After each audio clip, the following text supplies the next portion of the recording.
Corte Constitucional da vía libre para que el presidente Lenín Moreno decrete nuevamente estado de excepción focalizado. Ministro de Salud reclamó severamente a los coordinadores zonales por la falta de información sobre las vacunas contra el COVID-19 disponibles en Ecuador. Alcalde Jorge Yunda desmiente supuesto boleto de avión que circula en redes sociales y asegura que no saldrá del país. Restricción vehicular en Guayaquil rige a partir de las 19 horas de este miércoles, mientras que en la capital la medida estará vigente desde las 22 horas. Crisis sanitaria en Brasil. El país registra más de 3.800 fallecidos por COVID en tan solo 24 horas. Médicos deciden quién recibe atención según sus posibilidades de vida. Muy buenas noches, amigos. Bienvenidos a la emisión estelar del Comercio TV. Aquí lo más destacado del día. La Corte Constitucional señaló que el presidente de la República tiene la atribución de decretar un nuevo estado de excepción y señala que hasta contar con una normativa legal especial, este puede ser focalizado.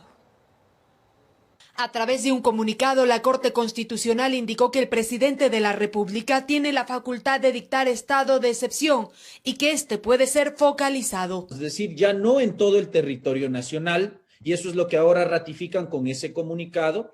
Es decir, usted no puede decretarme por la misma causa estado de excepción en todo el territorio nacional, sino que usted tendrá que limitarse a los señalamientos y a las facultades excepcionales que establece la propia Constitución y además basarse en criterios técnicos y científicos para decidir cómo se toman ciertas medidas en una u otra localidad del país.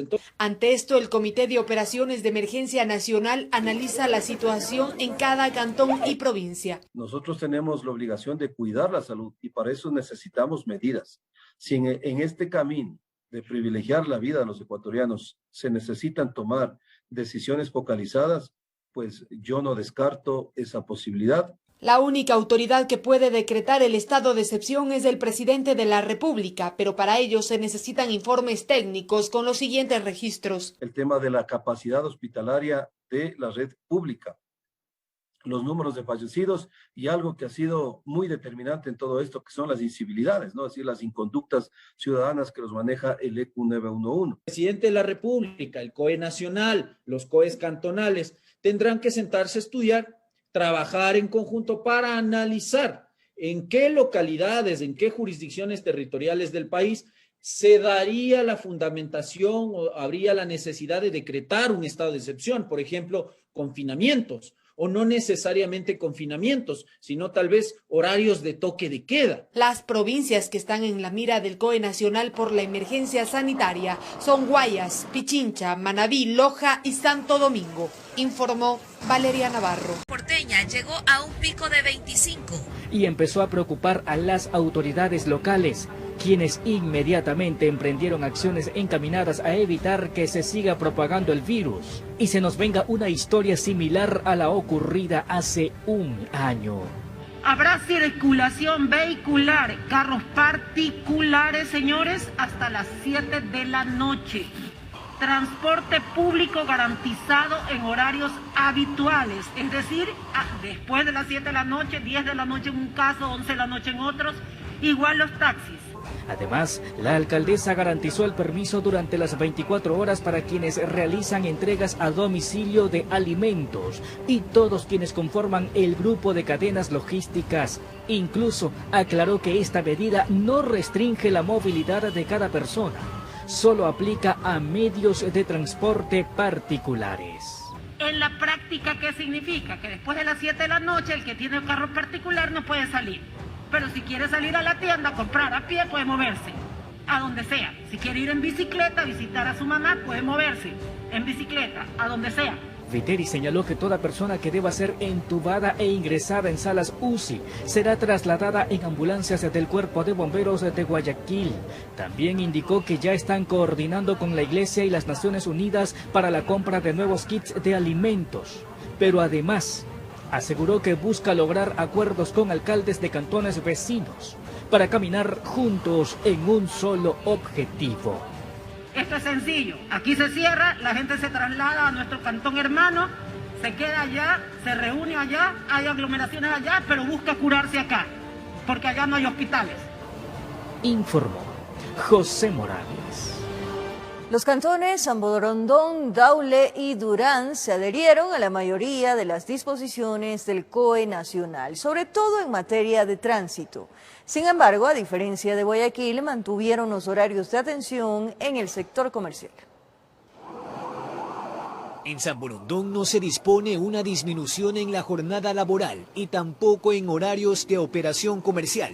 Sin embargo, en materia de tránsito por placas, según lo dispuesto por el COE nacional, se adhieren a las salvedades. No se aplicarán a las personas que requieran movilizarse y o pertenezcan a sectores productivos. Sus habilitantes serán credenciales, guías de remisión, RUC y RISA. Organizarse de tal forma en que se puedan movilizar fuera de los horarios que sean diferentes en Guayaquil con respecto a San Borondón. El alcalde exhorta al COE para que analice esa disposición en la transportación pública. Afirma hay un efecto contraproducente. Ya que tenemos un gran número de personas que día a día vienen a San Borondón porque trabajan aquí en el cantón y residen en otros cantones vecinos. En Durán, el comercio también trabajará sin una disminución en los horarios, pero establecieron un límite. A las 5 de la tarde la jornada laboral termina, los negocios que funcionan hasta las 10 de la noche no pueden trabajar, el que está abierto será sancionado y con sanciones drásticas. Por su parte, el COE cantonal de Daule se sumó a todas las disposiciones. Solo agregó cambios en la organización de velorios. Han protagonizado hechos pues fuera del sentido, ponerse a bailar con la caja del difunto, etcétera, que se restrinja a 25 personas y cuando hay una sospecha de COVID, lógicamente que como antes, no pueden velarlos. Yunes también insistió en la urgencia de que sean incluidos en la logística del Plan Nacional de Vacunación. En 21 días, si me dan las dosis, podemos vacunarlas aquí en la Universidad de Espíritu Santo. Pero lo que no queremos es ya disculpen la expresión, tonteo que nos están haciendo. Todos se comprometen a neutralizar los mínimos conatos de fiestas clandestinas en un feriado para el autoconfinamiento. Informó Jorge Escobar. Para este feriado de Semana Santa rigen dos restricciones vehiculares, una nacional y otra local. Conozca qué días y qué vehículos no podrán circular de acuerdo al último número de la placa en las carreteras del país y en Quito. Presta atención. Para el feriado de Semana Santa existen restricciones vehiculares de dos tipos, uno nacional que se aplicará en las carreteras del país y otra local referente a cada ciudad. La nacional aplica la siguiente prohibición de circulación de vehículos de acuerdo al último dígito de la placa. Jueves 1 no circulan impares a partir de mediodía, no circulan todo el día. Viernes 2 números pares, sábado 3 placas impares, domingo 4 dígitos pares. Esto mientras en Quito rige el plan Hoy no circula. Jueves 1 no circulan 6, 7, 8 y 9. Viernes 2 no circulan 0, 1, 8 y 9. Sábado y domingo hay libre circulación en toda la capital. El plan Hoy no circula funcionará hasta las 22 horas. Desde la fecha hasta el 9 de abril del 2021 se debe considerar lo siguiente. Desde las 22 horas hasta las 6 a.m. no podrá circular ningún vehículo particular. El plan Hoy no circula se aplica en el área urbana de Quito. Los límites son los siguientes. Al oeste existe restricción vehicular en la avenida Mariscal Sucre. No existe restricción al este en la avenida Simón Bolívar. Al sur en la calle S60. Al norte en la avenida Manuel Córdoba Galarza y la avenida de los Narcisos. Se mantienen los salvoconductos, pero existen otras medidas a tomar en cuenta. Se prohíbe el consumo de bebidas alcohólicas en los bienes de uso público. La prohibición alcanza al consumo en el interior de cualquier vehículo automotor público o privado que se encuentre en los bienes de uso público municipal. La multa por este incumplimiento será de $200. Las iglesias podrán abrir sus puertas, pero solo podrán ocupar un aforo del 30%. Los parques van a estar abiertos, pero siempre se va a mantener el control con las prohibiciones de actividades de recreación que no están permitidas, como fútbol, vóley y otras actividades de contacto. Recuerde, por Semana Santa en Quito está prohibido las romerías, las caminatas, los viacrucis y las peregrinaciones, informó Valeria Navarro. En un audio filtrado durante una reunión virtual, el ministro de Salud, Mauro Falconi, hizo un severo llamado de atención a los coordinadores zonales por la falta de datos sobre el número de vacunas contra COVID-19 disponibles en el país. En los últimos días, hospitales públicos y privados de varias ciudades del país como Quito, Guayaquil, Cuenca y otras estarían trabajando al 100% de su capacidad. La lista de espera ya no solo es para una cama en unidad de cuidados intensivos, sino para hospitalización. Un incremento alarmante que al parecer iría más rápido que la vacunación, cuyo plan continúa en el ojo del huracán, más aún tras la filtración de un audio del ministro de Salud Mauro Falconi, en el cual al parecer solicitaría información a sus colaboradores, información que ni siquiera se habría levantado. Quiero saber cuántas dosis hay de vacunas en este país para poder hacer una planificación de vacunación. ¿Dónde está eso? Se trataría de una reunión virtual con los coordinadores zonales de esta cartera de Estado, previo al ingreso de otros secretarios de Estado. Un audio de casi 9 minutos en el cual además pide la información de los puestos de mando unificado que debían estar ya instalados en las diferentes provincias para llevar adelante el plan de vacunación. Porque lo pedí específicamente que se lo hagan hace cuántos días. El día jueves, señor. Que no tengo puestos de mando unificado. Y resulta que no tengo información, y resulta que no tengo arqueo de vacunas. Otro de los fuertes reclamos es la vacunación que se seguiría dando sin el respectivo agendamiento. Se les dio la disposición de que no vacunen nada si no está agendado con CNT. Tengo casos como en la zona 8 que siguen vacunando a la UES. ¿Y quién agendó lo de la UES? ¿Qué vamos a hacer? ¿Cómo vamos a responder? Que no podemos hacer una triste base de datos. El funcionario finaliza solicitando inmediatamente dicha información. Falconi asumió el cargo tras la salida de Rodolfo Farfán y es el quinto frente a esta cartera de Estado. En Quito informó Adriana Rojas. Un nuevo lote de más de 66.000 vacunas llegaron al país la tarde de este miércoles. El primer mandatario anunció que la próxima semana arribarán más de 1 millón de dosis de la farmacéutica china Sinovac. A la par, continúa el plan de inoculación de adultos mayores. 900 personas de la tercera edad recibieron la primera dosis en el Centro Temporal Quito Solidario. Con ese anhelo de todavía vivir unos años más. Es lo que la vacuna contra el coronavirus representa para Jorge Narváez, de 80 años, quien esperaba paciente junto a su hijo el turno para recibir su primera dosis. Estamos aquí más o menos unos 20 minutos, todavía no nos atienden, estamos en el proceso, esperemos que no se complique nada más. Para unos un proceso de vacunación ágil y para otros largo. Soledad Caiza Luisa esperaba con su padre de 86 años. Dicen que ya han esperado lo más, ahora les queda tener paciencia para que sus seres queridos gocen de esta oportunidad de estar protegidos contra este enemigo invisible que es el virus. Demoroso, pero por el bien de nuestros familiares tenemos que hacer el esfuerzo de esperar. Una hora, un poco tranquila porque ya va a estar más cuidado. Y mientras unos esperaban, otros salían ya vacunados. Bien, todo está muy bien. ¿Esperó mucho, no esperó? No, casi nada. Estamos contentos que ya le hayan vacunado. Gracias a Dios ya sale bien. Ya nos llamaron por segunda dosis. Muy bien. Más tranquilidad. Sí, rápido. Mientras este proceso sigue su curso, un nuevo lote de vacunas llegaron al país. Esta es la octava remesa que el gobierno ecuatoriano recibe de las vacunas Pfizer, 66.690 dosis. En este marco, el presidente Lenín Moreno informó que en los próximos días llegaría otra importante remesa de vacunas, esta vez de la farmacéutica china Sinovac.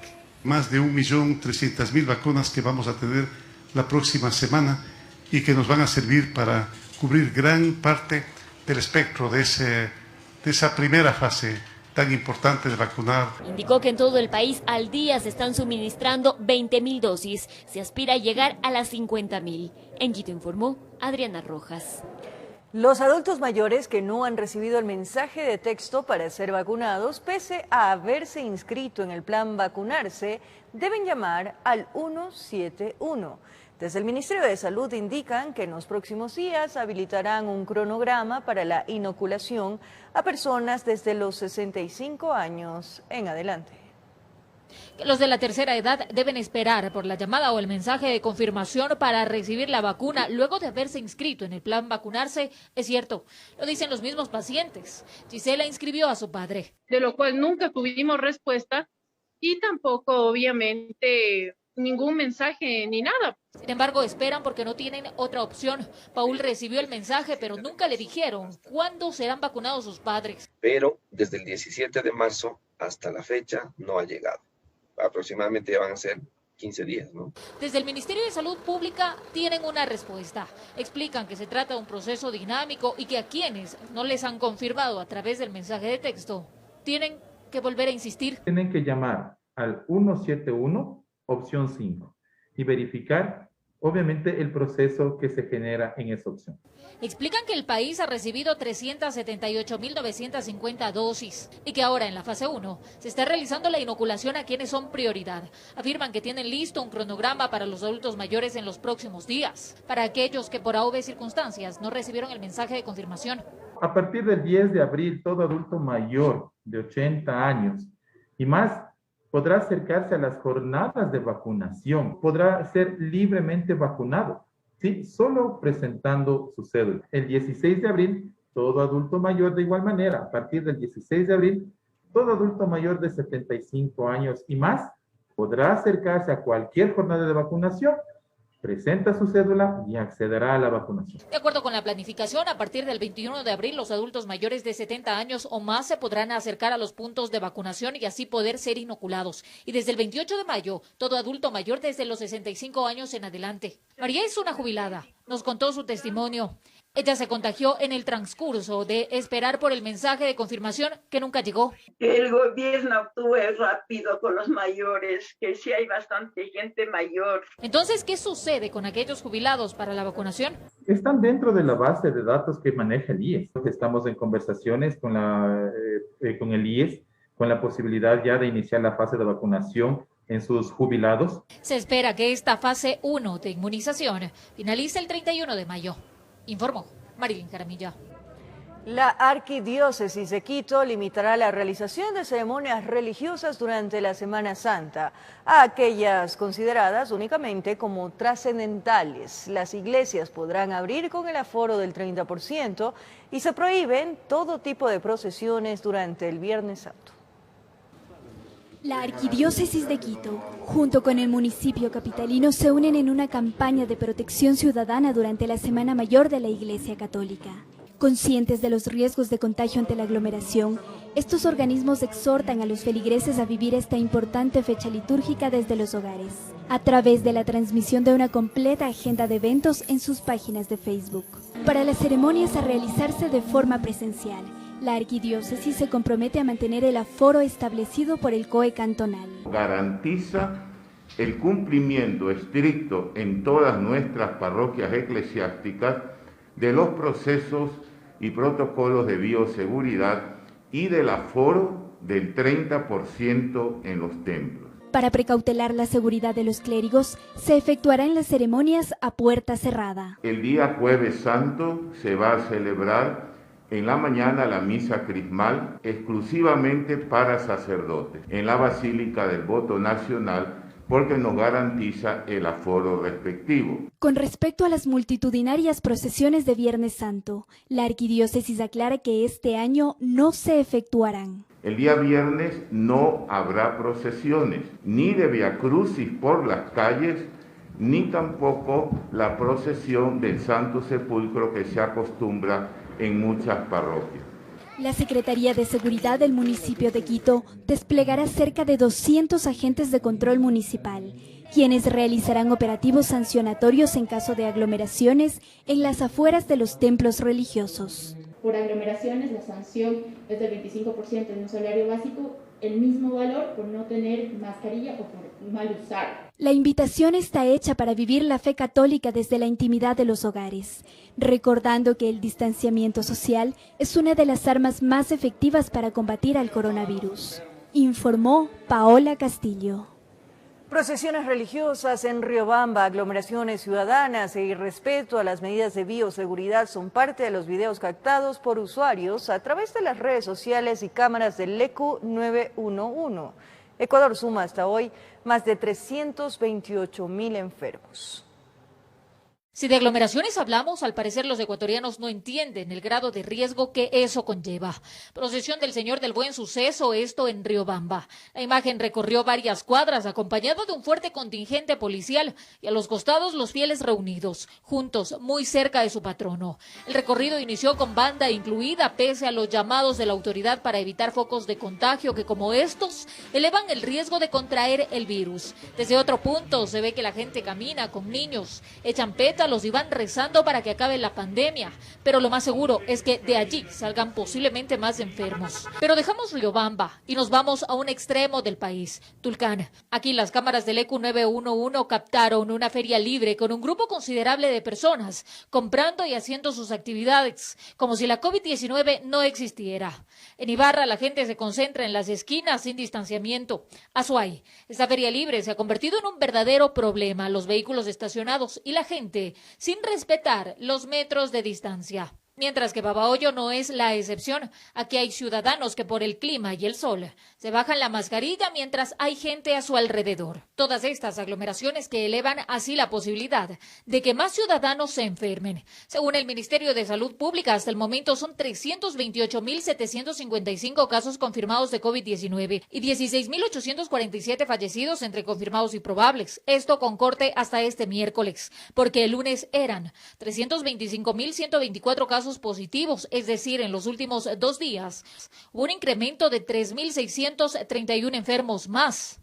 Es que gran parte de la responsabilidad la tienen los ecuatorianos, a quienes se les exhorta una vez más a mantener y a cuidar las medidas de bioseguridad, más aún con un sistema de salud prácticamente colapsado, informó Marilyn Jaramillo.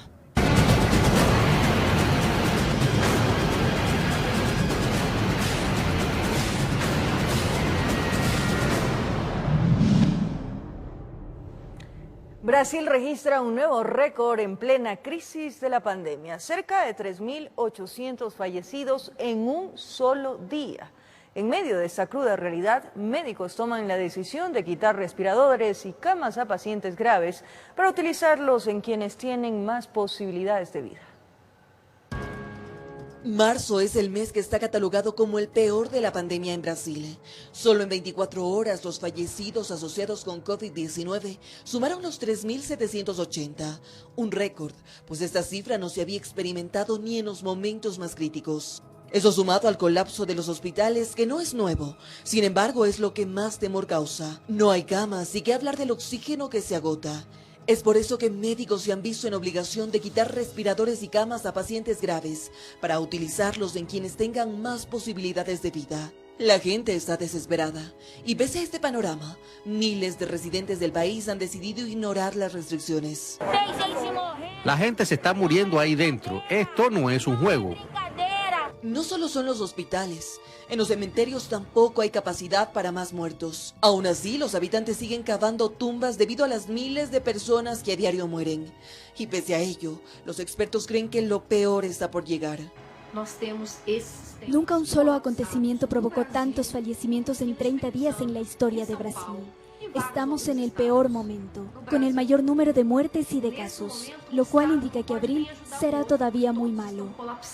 Pero a esto hay que agregar la vacunación que avanza a paso lento y a las variantes que circulan en el país. Hay más de 321.000 fallecidos y si bien se han realizado confinamientos, estos siempre han sido parciales y poco respetados por los habitantes, quienes acuden a fiestas, a playas y reuniones sociales. Por eso las autoridades ya no solo pronostican un colapso sanitario, sino también funerario. Estamos en una situación de emergencia y los jóvenes brasileños siguen yendo a fiestas. No entienden la gravedad de la situación. No obstante, esta crisis sanitaria va de par con la crisis económica, pues solo en Brasil la pandemia ha dejado más de 14 millones de personas desempleadas, informó Ismenia Solórzano. Más adelante les contamos, amigos televidentes, que alcalde Jorge Yunda desmiente supuesto boleto de avión que circula en las redes sociales y asegura que no saldrá del país. Los detalles en breves minutos. Gracias por seguir en nuestra sintonía. Esta es la emisión estelar del Comercio TV. El alcalde de Quito, Jorge Yunda, negó mantener acuerdos con los ediles correístas tras la fallida sesión del Consejo Metropolitano. Por otra parte, aclaró que no saldrá del país. Esto tras viralizarse un boleto de avión falso. Luego de una sesión del Consejo Metropolitano fallida por la ausencia de los concejales de la bancada de la Revolución Ciudadana, en donde se pretendía tratar los hechos relacionados sobre la posible injerencia del hijo del alcalde en temas administrativos, el burgomaestre capitalino negó acuerdos con el bloque correísta. ¿Qué pacto de qué me está hablando yo? ¿Qué? ¿Me protejan de qué? Entendemos que hay un proceso electoral que se avecina y que posiblemente no hubo quórum por esa circunstancia. Chats con funcionarios municipales, posibles negocios con empresarios, gestiones de compras de equipos electrónicos para una entidad, conocimientos sobre la sensibilidad de las pruebas COVID, son parte de las conversaciones que Fiscalía habría hallado en el celular de Sebastián Yunda. Ese es un tema que está ya en una investigación. Lo que sí causa extrañeza es que esos chats hayan sido primero pasados hacia ciertos periodistas de connotada oposición a mi gestión y no al proceso jurídico. Sobre el pedido de remoción al mandato en su contra es algo que no le preocupa. Dijo que si cumple con todos los parámetros contemplados en la ley, sea el Consejo Metropolitano quien tendrá la última palabra. Tiene sus procesos y yo no tengo ningún problema dentro del marco jurídico. Aquí estamos, el pueblo me puso. Ante lo que circula en redes sociales de un supuesto boleto de avión, Yunda aseguró que seguirá trabajando por la ciudad. Los miserables de siempre que falsifican cosas, está trabajando como siempre lo he hecho con la gente del pueblo. Yo no soy de aviones ni de salir de aquí porque no he hecho absolutamente nada. Y si quieren mi puesto, ganen la alcaldía. Una nueva sesión ordinaria del Consejo será convocada para el próximo martes. Ediles de minoría esperan que se debata los hechos relacionados con el hijo del alcalde. Informó Priscila Cadena. A menos de 2 semanas de la segunda vuelta electoral, la estrategia de campaña de los dos candidatos presidenciales se centra en el desprestigio y descalificación del adversario. Expertos sugieren que las propuestas de campaña pasen a primer plano. El candidato a la presidencia por Creo PSC, Guillermo Lasso, refuerza su campaña en redes sociales, mientras que el presidenciable de UNES, Andrés Arauz, prefiere recorrer las calles. Si bien los dos finalistas tienen visiones distintas del ámbito económico y político, tienen algo en común. No han cesado los ataques mutuos, una campaña muy agresiva, según expertos. Veo una campaña llena de ataques, en el cual hay mucha descalificación, mucho contraste, mucho ataque, y yo creo que esto ya al final de la carrera a los electores les puede llegar a fastidiar, hastiar. Para el consultor en temas de comunicación estratégica, Rodrigo Jordán, las propuestas y las medidas que tomarán en caso de llegar a Carondelet han pasado a segundo plano, lo que podría aumentar el porcentaje de indecisión o que la intención de voto esté muy dividida.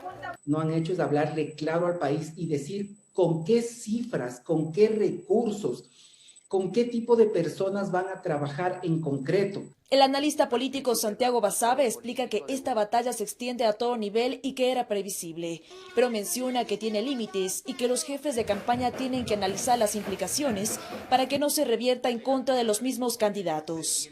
La principal crítica es al pasado político de uno y otro. En el caso del señor Lasso, el hecho de pertenecer a la banca; en el caso del señor Arauz, haber sido parte del gobierno del presidente Correa.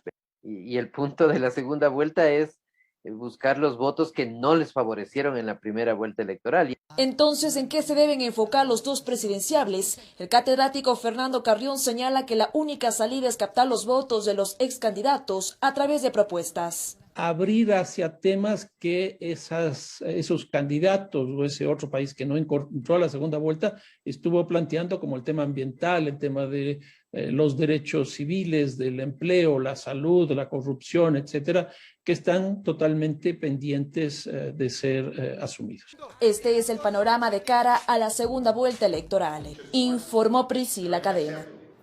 El Consejo Nacional Electoral arrancó la distribución de los kits de bioseguridad para precautelar la seguridad de los miembros de las juntas receptoras del voto y la ciudadanía en general durante la segunda vuelta. Paralelamente, se efectúan capacitaciones para quienes estarán en las mesas. En el Consejo Nacional Electoral han aplastado el acelerador a fondo, de frente a la segunda vuelta electoral el próximo 11 de abril. Con esto el material como papeletas y documentos de votación ya se encuentran en el exterior y a nivel nacional en Amazonía. Este 1 y 2 de abril se entregará a las provincias de Guayas y Santa Elena. El 3, Azuay, Cañar, Loja y El Oro. El 4, Cotopaxi, Tungurahua, Bolívar y Chimborazo.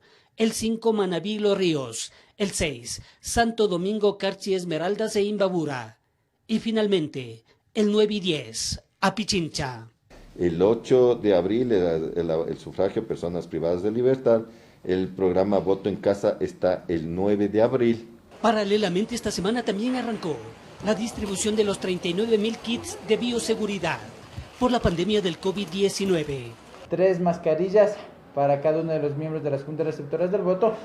Adicionalmente, un frasco de alcohol gel, un visor, el cual será o está destinado al vocal que verifica el listado de electores y que verifica la identidad del elector. También tenemos toallas desinfectantes que son para limpiar las superficies, las mesas y los biombos y los esferos cada 20 electores o cuando así lo destinen la Junta Receptora del Voto. En el máximo organismo electoral no quieren que se repita lo de la primera vuelta, donde un alto porcentaje de miembros de las juntas receptoras del voto prefirió no cumplir con la obligación encomendada. Por eso han reforzado el proceso de capacitación. Bajo modalidad presencial en las delegaciones provinciales electorales, en las cabeceras provinciales. Igualmente se está haciendo capacitación en Zoom, pero además de eso también hemos desarrollado un aplicativo que se lo pueden descargar en capacitacionelectoral.cne.gov.es. Quienes no conformaron la Junta la primera vez tienen una multa económica de $60. Si no acude la segunda, será 120, informó Héctor Romero. Más adelante, preocupante, se incrementa el índice de suicidios en menores de edad en el país. Les contamos más al regresar de la pausa.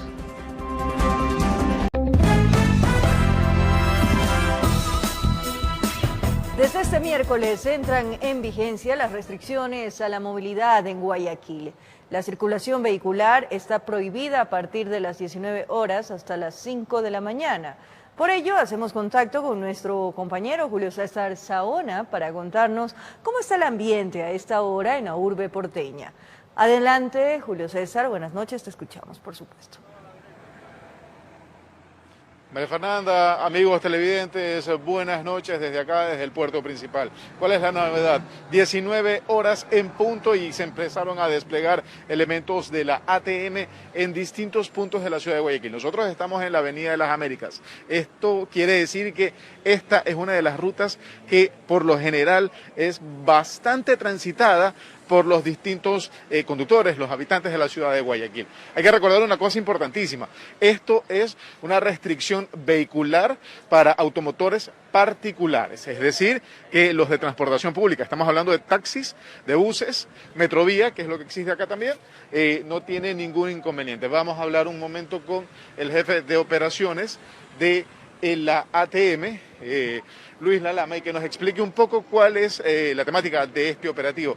General, ¿cómo está? Buenas noches. Lo molesto, rapidísimo. Lo que se está llevando a cabo acá, obviamente, es la disposición por parte del COE nacional y cantonal, prácticamente, ¿no? ¿Qué es lo que se está llevando a cabo en estos momentos en una de las rutas, una de las vías más transitadas por los guayaquileños? Bueno, estamos, como usted bien dijo, estamos controlando de que se respete la restricción vehicular particular, que es lo que se ha dispuesto por parte del COE cantonal aquí en Guayaquil. Hemos empezado de las 19 horas, porque hasta esa hora es hasta las 05 horas, que es la restricción. Hemos encontrado aquí personas, las que están ustedes circulando, ha bajado totalmente ya el tránsito, está bajando. Las que están pasando son los carros alquiler que están autorizados y personas que están justificando a través de sus credenciales la actividad que vienen desarrollando.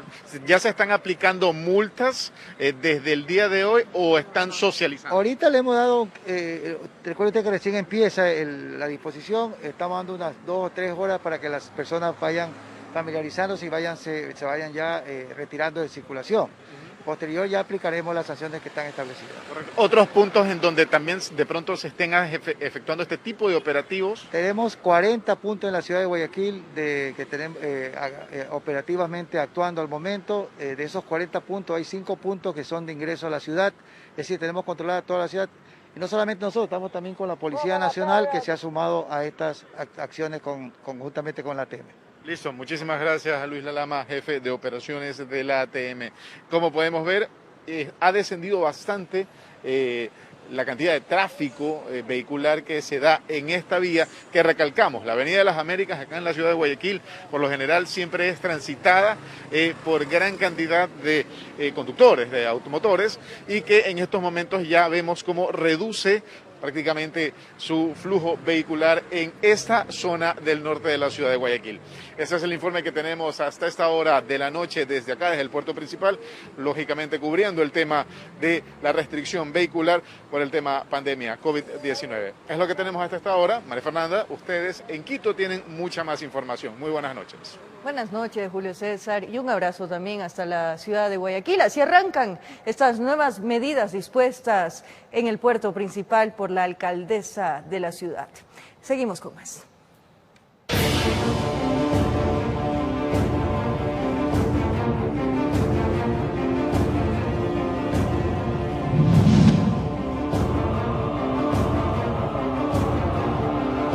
Como lo anunciamos, la primera causa de muerte en menores de 18 años es el suicidio.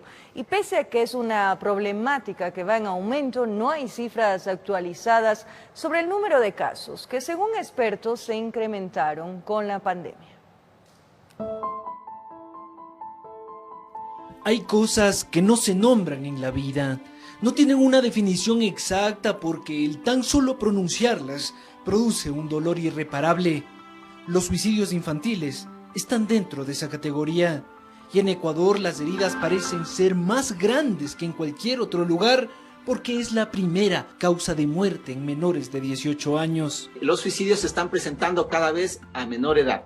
En la provincia de Chimborazo hemos tenido que acompañar a familiares y conocer de casos de niños de 10 y hasta de 8 años. Las últimas cifras de suicidios infantiles son del 2019. Allí el INEC informaba que el 17.8% de las defunciones en personas de 12 a 17 años se debían a lesiones autoinfligidas y varios expertos consideran que debido al aislamiento y la crisis económica generadas por la pandemia, los números se han incrementado. Si bien estudios determinan que es la primera causa, hay que saber claramente que hay un subregistro. Nosotros tenemos que contabilizar, yo digo a dedo, las notas de prensa que salen a través de los medios para contabilizar el número de muertos. El suicidio en niños, niñas y adolescentes tiene múltiples causas como la marginalidad, el maltrato, la soledad y los problemas emocionales. Sin embargo, a decir de Catalina Vaca, especialista en atención infantil, el principal detonante es la falta de comunicación dentro de las familias. Todas las situaciones de conflicto se resuelven o con violencia o con silencio. Expertos coinciden en que los suicidios son 100% prevenibles, pues el acompañamiento y el apoyo permiten erradicar la idea de la muerte. Si tu hijo dice cosas como yo no tenía que haber nacido, no, estas frases no hay que tomarlas a la ligera, hay que tomarlas y acercarnos para preguntar de dónde sale esto, cómo es. Sí, dices esto, ¿te está pasando algo? ¿Te puedo ayudar en algo? Además, creen que es clave trabajar junto al Estado en políticas públicas que permitan dar mayor protagonismo a la salud psicológica y emocional. Que todavía la salud mental hace falta como políticas públicas que sean de una respuesta más rápida y que estén focalizadas en la atención de este grupo vulnerable. Según datos de la Red de Prevención y Protección de Niños, Niñas y Adolescentes, la ruralidad registra un preocupante incremento de casos de suicidio que encuentran sentido en la creciente pobreza del campo en relación a la ciudad. Sí, en realidad hay cosas que no se nombran fácilmente, pero si no son definidas, es muy complejo solucionarlas. En Quito informó Álvaro Terán.